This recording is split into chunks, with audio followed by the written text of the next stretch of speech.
যেখানে কিয়ামতের দিন ধন, সন্তান, সন্ততি কোন কাজে লাগবে না।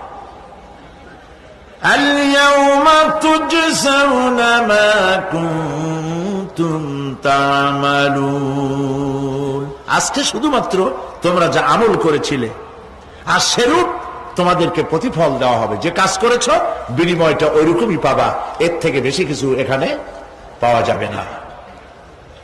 কিয়ামতের দিন সামান্য পরিমাণ গুনাহ যদি কেউ করে তাও হাজির করা হবে, সামান্য ভালো কাজ করলেও হাজির করা হবে। একটি আয়াত শুনুন, হযরতে লোকমান হাকিম তার ছেলেকে নসিহত করতেছেন। তিনি কি নবী না রাসূল? বলেন, অনেকে জানেন না। তিনি নবীও নন,